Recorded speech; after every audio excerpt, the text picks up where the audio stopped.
ఛత్తీస్గఢ్లో మావోయిస్టులకు భారీ షాక్ తగిలింది.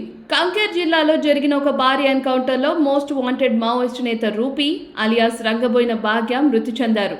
పార్థాపూర్ ఏరియా కమాండర్గా పనిచేస్తున్న భాగ్యపై ప్రభుత్వం గతంలోనే 25 లక్షల రూపాయల రివార్డు ప్రకటించింది. అసలు విషయం ఏమిటంటే 2025లో జరిగిన మరో ఎన్కౌంటర్లో చనిపోయిన మావోయిస్టు అగ్రనేత విజయరెడ్డి భార్యే ఈ రూపీ.